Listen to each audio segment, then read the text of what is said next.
viewers, welcome to the domestic news update on Top Accolade News. The headlines. Civil society groups urge President Tinubu to address Nigeria's growing hardship.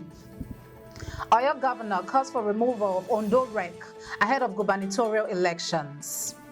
Nigeria's inflation rate rises to 32.70% in September 2024. Nigerian government launches cash transfer initiative to aid 20 million poorest citizens.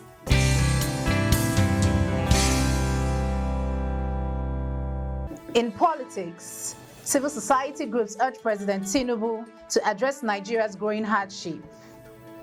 Civil society organizations have called on President Bola Tinubu to prioritize urgent economic reforms over a cabinet reshuffle that they believe won't resolve Nigeria's pressing issues.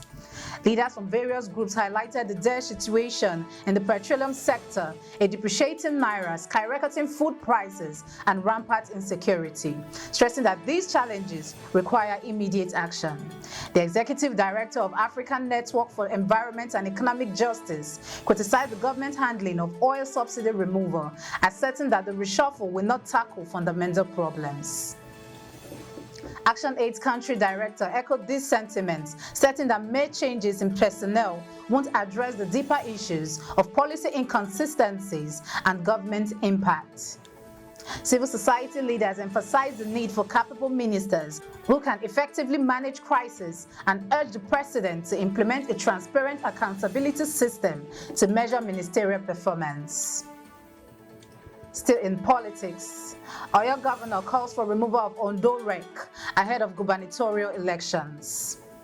Oyo State Governor Seyi Makinde has demanded the immediate removal of Ondo State Resident Electoral Commissioner Mrs. Oluwatoyin Babalola ahead of the November 16 gubernatorial election, asserting that her departure is essential for ensuring a free, fair and credible electoral process. Speaking at the official flag-off of the 2024 Ondo State PDP gubernatorial campaign in Akure, Makinde emphasized the need for a level playing field, urging the INEC National Chairman, Professor Yakubu Mahmood, to appoint a fair replacement. Echoing Makinde's sentiments, PDP gubernatorial candidate Honorable Agbola Ajayi argued that Babalola's local ties will compromise her impartiality. Both leaders urged party supporters to mobilize voters over the next 3 weeks and outlined key developmental agenda for the state, including improvements in infrastructure, agriculture, and health services. In economy, Nigeria's inflation rate rises to 32.70% in October 2024. Nigeria's annual inflation rate has risen to 32.70% in October 2024, marking an increase of 0.55% from August rate of 32.15%, as reported by the National Bureau of Statistics. The uptick ends a 2-month decline and reflects a significant 5.98% rise compared to September 2023. The food inflation rate has also soared to 37.77%, driven by sharp increases in prices for staples like rice and maize. Despite government measures to tackle food insecurity, including suspending of import duties on essential items, the persistent rise in prices continues to push many Nigerians further into poverty and exacerbate food insecurity. The NBS highlighted that the overall inflation was influenced by rising costs in key sectors such as housing, transport, and non-alcoholic beverages, underscoring the urgent need for effective economic reforms.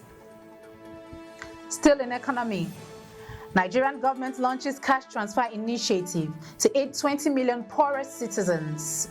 The Nigerian government is set to launch a cash transfer initiative aimed at supporting 20 million of the country's poorest citizens, with 60% of the funds directly benefiting the most vulnerable population. Announced by Wale Edu, Minister of Finance and Coordinating Minister of the Economy during the 30th Nigeria Economic Summit in Abuja, this initiative is a part of a broader strategy to allocate increased revenue from the 2024 fiscal year towards the social intervention program. Edun highlighted that government revenue has more than doubled, reaching over 9.1 trillion naira in the first half of 2024, and emphasized the importance of technology in enhancing compliance with the civil service.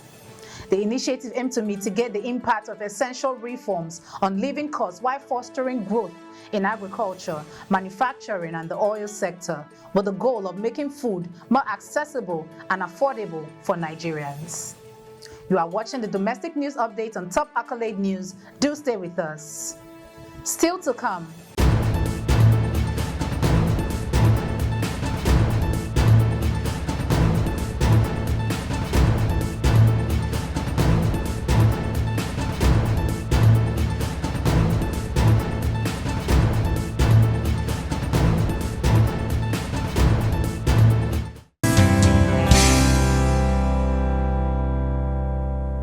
Thanks for staying with us.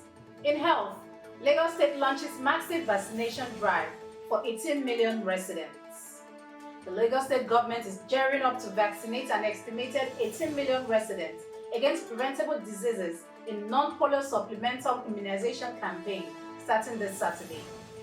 Abimbola Bowale, Supervising Permanent Secretary of the Lagos State Primary Healthcare Board, announced that 85% of individuals aged 9 months to 44 years will receive yellow booster doses, along other vital vaccines such as measles and HPV for children.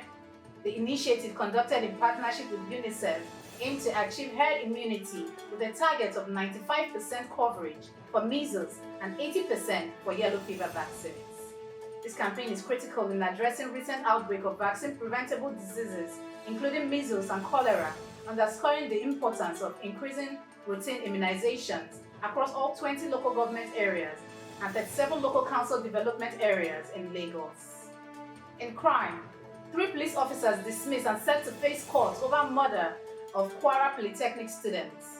The Kwara State Police Command has confirmed the dismissal of 3 officers implicated in the murder of a student of the State Polytechnic who was killed on September 4, 2024. Following an internal investigation, the officers, Inspector Abiodun Kayode, Inspector James Emmanuel, and Sergeant Oni Phillips, were found guilty of misconduct, including leaving their post and abusing their authority. They will be arraigned in court shortly. The police reiterated their commitment to justice and accountability, expressing condolences to the family and urging the public to trust in the legal process. The incident sparked significant outrage, prompting demands of justice from both the student union government and the institution's management. Now in entertainment, Falana family wins defamation case against VDM in Bobrisky controversy. The Lagos State High Court has ruled in favor of Femi Falana and his son, rapper Falz, ordering social media influencer Martin Vincent Ote, known as Very Dark Man, to pay damages for defamatory claims linked to a leaked audio involving Bobrisky. The court found that VDM's allegation, which suggested that Falana family secured a presidential pardon for Bobrisky in exchange for 10 million naira, severely tarnished their reputation. The court emphasized the damaging impact of VDM's false statements, leading to an order for the removal of defamatory content from all platforms and a restriction on further defamatory claims. This really marks an essential moment in a controversy that has captivated public attention. Moving to sports, Nigeria issues apology to Libya after controversial AFCON match incident. Nigeria has formally apologized to Libya following a diplomatic incident related to the African Cup of Nations qualifier match, when Nigeria Football Association refused to play the second leg in Libya due to safety concerns for their team. The decision led to an outrage from the Libyan Football Federation, which condemned Nigeria's action. To resolve the matter, Nigerian Foreign Minister Yusuf Toga reached out to his Libyan counterpart to express sincere regrets, clarifying that the incident was an oversight and not intended as disrespect. The Libyan Foreign Minister accepted the apology, noting that the Nigerian delegation received full support during their stay in Libya. Both nations are now focused on strengthening their historic ties and ensuring a positive relationship moving forward, underscoring the intersection of sports and international diplomacy. That concludes our domestic news update for today. Stay tuned for more domestic news and developments. Thanks for joining us. I am Okocha Ojorumi. Connect and engage with us on all our social media handles. Do have a wonderful day.